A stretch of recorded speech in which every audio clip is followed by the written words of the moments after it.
안녕하세요. 산돌TV 시청자 여러분. 정형외과 전문의 기세형입니다. 오늘은 어깨 탈구, 흔히 얘기하는 어깨가 빠졌다 하는 부분에 대해 한번 알아보도록 하겠습니다. 주변을 보시면 운동을 하다가 어깨가 빠졌다 라는 이야기를 자주 듣게 됩니다. 응급실에 가서 어깨를 맞추고 보조기를 차고 이런 것도 보시게 되는데, 이게 바로 어깨가 탈구가 일어난 것입니다. 어깨는 이제 뼈와 뼈가 관절을 이루고 있습니다. 이 관절은 단순히 뼈랑 뼈랑만 이루어진 게 아니고 인대나 근육이나 그런 주변 조직들이 복합적으로 안정성을 주는 조직입니다.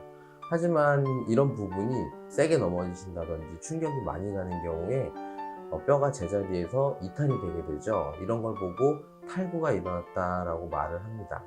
어깨는 해부학적으로 작은 접시 같은 어깨뼈에 좀 더 큰 상완 골두라는 위팔뼈에 머리가 올라가 있는 조직입니다. 따라서 움직임은 자유로울 수가 있는데 해부학적인 구조상 어깨가 좀 불안정한 그런 특징을 가지고 있습니다. 그만큼 불안정성이 높고 이렇게 탈구가 한번 일어나게 되면 재발이 잘 일어나는 게 단점인데요. 이러한 단점을 보완해주는 조직 중에 하나가 바로 탈구가 일어났을 때 손상이 잘 일어나는 와순이라는 조직입니다.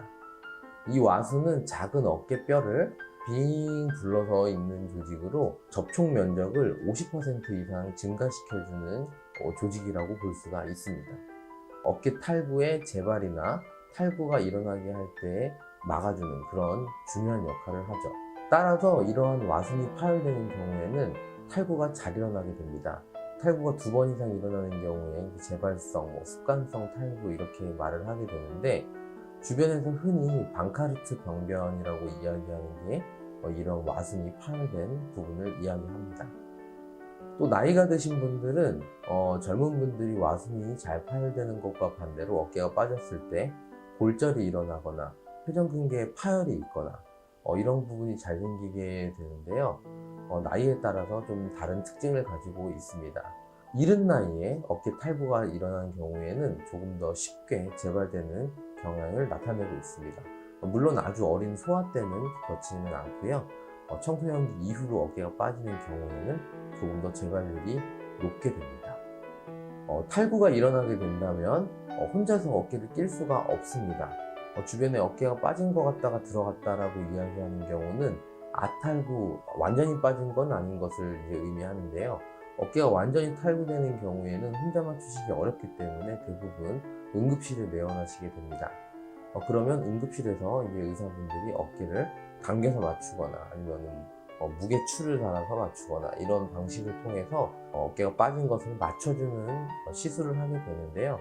이렇게 되면 어깨가 잘 맞은 경우에 통증이 확 사라지게 됩니다. 그리고 나서 이제 보조기를 착용해 드리고 추후 외래 진료 보시는 것을 추천드리는데요. 응급실에는 이제 엑스레이나 이런 기계는 있지만 정밀 검사 기계가 없기 때문입니다.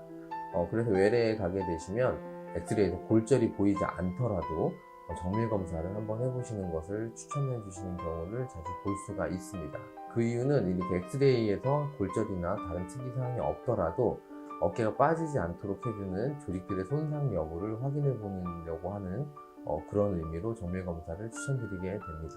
이를 통해서 앞으로 얼마나 재발이 될 수 있는지, 그리고 파열되거나 다친 부위가 당장 치료가 심하게 필요한 부분은 아닌지를 체크해 볼 수가 있습니다. 치료는 첫 탈구의 경우에는 보조기를 한 3주에서 4주 정도 착용을 한 뒤에 보조기 제거를 한 뒤에 평가를 다시 해보게 되는데요. 통증과 그 다음에 관절이 운동되는 범위, 공 던지는 동작, 이런 동작을 하였을 때 불안정감이 얼마나 있는지 이런 것을 주로 평가하게 됩니다. 양호한 경우에는 근력 운동 그리고 관절 범위를 회복시키는 그런 재활치료를 시행하게 됩니다.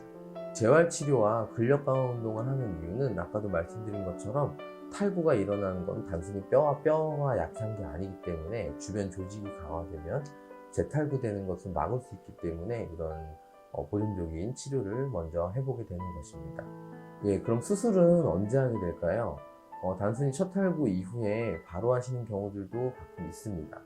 바로 전문적인 운동을 하시는 경우가 그런데요.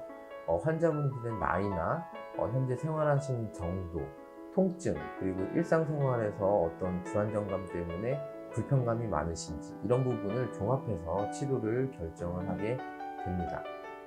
그리고 정밀검사, MRI나 이런 치유 검사를 통해서 와순이나 주변 조직이 얼마나 파열되었는지 이런 부위도 수술 여부를 결정하는 데 큰 도움이 될 수가 있습니다. 네, 이렇게 첫 탈구로 인해서 보조기를 착용하고 이제 양호하게 회복이 되는 경우에 일정 시간이 지나서 재탈구가 일어나는 경우가 있습니다.